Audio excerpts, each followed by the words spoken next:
መንግስቲ ብልጽግና አፍ ደገ ባሕሪ ንምውና ናብ ዘካይዶ ዘሎ ሰፊሕ ናይ ፕሮፓጋንዳ ዘመተታት እነምልሶ ባሕሪ ናትና ናይ ባዕልና ይክብል ኣብ ልዕሊ ልዕላዊ ግዝኣት ኤርትራ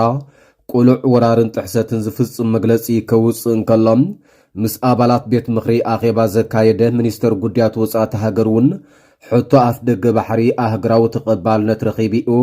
ብኸመይ ተግባራዊ ንገብሮ ግና ዝርርብ ከድልየና ይክብል ምዝራቦም ኣብ ልዕሊ ትግራይ ኣብ ዝተፈጸመ ወራር ሰፊሕ ሕልቂትን ዕንወትን ዝፈጸመ መንግስቲ ብልጽግና ሎሚ እውን መጥቃዕቲ ነፈርቲ ምክያዱ ክሕብር እንከሎ ሓካይም ኣባላት ባሕሪ ምስልጣኑ ምግላጾም ዕዳ ባንኪ ብዝምልከት ምስ ብሔራዊ ባንክ ንግዲ ኢትዮጵያን ካልኦት ዝምልከቶም ኣካላትን ብተደጋጋሚ እናተገብረ ዝጸንሐ ዝርርብ መዕለቢ ክሳብ ዝረክብ ቀጻሊ ጻዕርታት ክግበር ክብል ዝገለጸ ፕሬዚደንት ግዚያዊ ምምሕዳር ትግራይ ጀነራል ታደሰ ወረደ ጠቕላላ ዕዳ ነጋዶታ ክልል 80 ቢልዮን ብር ምብጽሑ ምሕባሮም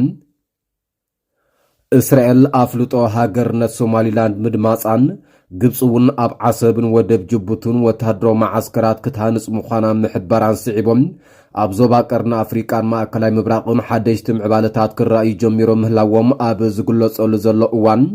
ነፈርቲ ውግእ ስዑድያ ኣብ ልዕሊ ዕላማታት ኢማራት ዓረብ መጥቃዕቲ ምክያደን ዝብሉን ካልኦትን ዜናታት ሒዘልኩም መጽ ኣለኹ ክቡራት ሰማዕቲ ሰላምታ ኣይረሳዕኹን 30 ታሕሳስ 2025 እዮም ንሕጂ ናይ ዝተዳለዉ ዜናታት ቀንዲ ነጥብታት ከስማዓኩም ጸኒሐን ቀጺለ ዝርዝራቶም ሒዘልኩም ክምለስ እየ ክሳብ መወዳእታ ምሳይ ጸኒሕኩም ክትከታተሉ ብኽብሪ ይዕድም መንግስቲ ኢትዮጵያ ኣፍ ደገ ባሕሪ ንምውናን ኣብ ዘካይዶ ዘሎ ሰፊሕ ናይ ፕሮፓጋንዳ ዘመተታት እነምልሶ ባሕሪ ናትና ናይ ባዕልና ይክብል ኣብ ልዕሊ ልዕላዊ ግዝኣት ኤርትራ ቁሉዕ ወራርን ጥሕሰትን ዝፍጽም መግለጺ ኣውፂኡ እዚ ካብ 2023 ናትሒዙ ለይትን መዓልትን ኣፍ ደገ ባሕሪ ዝብል ኣጀንዳ ኮኳማስዕ ዝስማዕ ዘሎ ስርዓት ኣብቲ ትማሊ 29 ታሕሳስ 2025 ዘስምዖ መግለጺ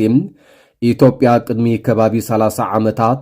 ወናኒት 364 ደሴታትን ንባጽዕ ዙላ ኣዱሊስን ዓስብን ሓዊሱ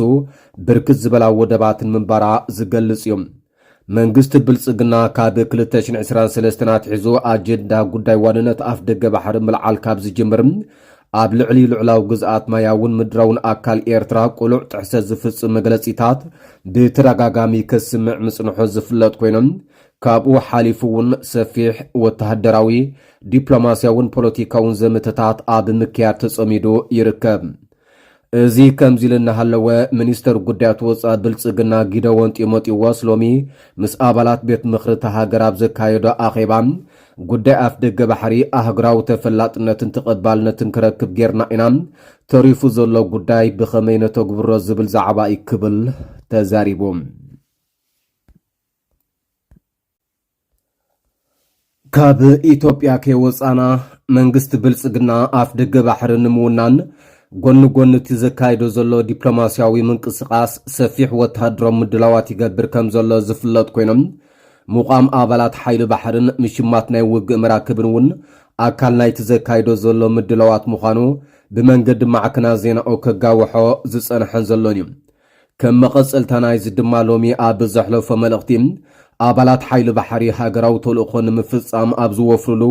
ህጹጽ ሕክምናዊ ረድኤት ዝህቡ ኣባላት ሓካይም ሓይሊ ባሕሪ ከሰልጥን ድሕሪ ምጽናሕ ከም ዘመረቐ ኣፍሊጦም ብዛዕባ ኣባላት ሓይሊ ባሕሩ ዝወፍርዎ ሃገራዊ ተልእኾ መዓስን ኣበይን ምዃኑ ግና ኣይጠቐሰን ብተወሳኺ ኣብ ልዕሊ ገዛእ ህዝቡ ደብዳባት ድሮንን ነፈርቲ ውግን ብምክያድ ከቢድ ህልቂትን ዕንወትን የብጽሕ ምህላው ዝንገረሉ መንግስቲ ብልጽግና ኣብ ዞባ ሰሜን ሽዋ ወረዳ መርሃ ቤተ ደብዳብ ነፈርቲ ምክያዱ ባዕሉ ተኣሚኖም ኣብቲ ሎሚ ሰራዊት ምክልኻል እቲ ሃገር ዝውንኖ ናይ ፌስቡክ ድረገጽ ዘውፅኦ መግለጺ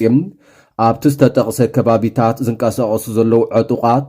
ሰራዊት እቲ ሃገር ኢዶም ክህቡ ንዘቕረበሎም ጻውዒት ብዘይምቕባሎም ኣብ ልዕሊኦም ናይ ነፈርቲ መጥቃዕቲ ወሲዱሎም ክብል ኣፍሊጦም ኣብ 2020 ናብ ልዕሊ ትግራይ ወራር ካብ ዝእውጅ ክሳብ ዝእዋን ኣብ ልዕሊ ገዛእ ህዝቡን ትሕተ ቁርጹን ዘመናዊ ኣጽዋር ብምጥቃም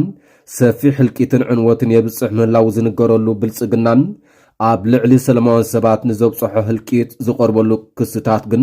ብቐጻሊ ክነጽጎም ጽንሑ ይሕበር።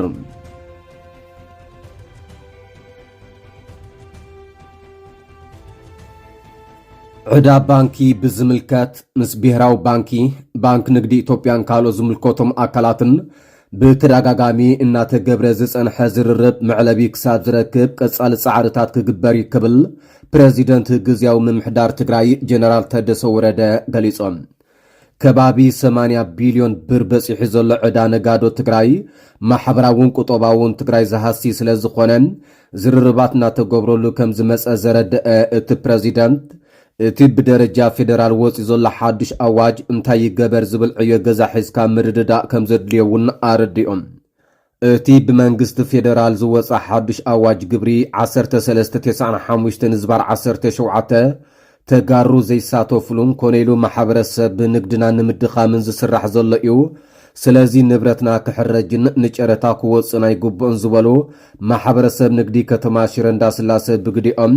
እዚ ፍትሓዊ ኣይኮነን፣ ንሕና ወኪልና ዝተረዳእናሎ ኣዋጅ እውን ኣይኮነን ክብሉ ተዛሪቦም። ካብዚ ብዝሓለፈ ጽንተት ኣብ ልዕሊ ዝተፈጸመሉ ነጋዳይ ማሕበረሰብ ትግራይ ኣብ ልዕሊ ጸገሙ ካልእ ጸገም ምውሳኽን ኮነኢልካ ንምድኻምን ዝግበር ዘሎ መስርሕ ስለ ዝኾነ ደጊምካ ክሕሰበሉን ልዑል ትኹረት ተዋሂብሉ ክስራሐሉን ንጽውዕ ክብሉ እውን ኣተሓሳሲቦም። ብሓፈሻ ኣብ ክንዲ ካሕሳና ሃብትና ንብረትና ናብ ጨረታ ክቐርብ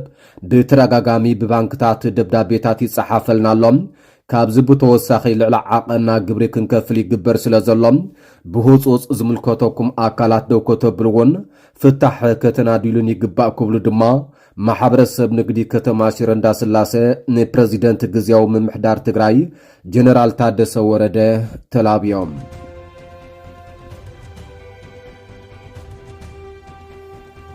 እስራኤል ኣፍልጦ ሃገርነት ሶማሊላንድ ምድማፃን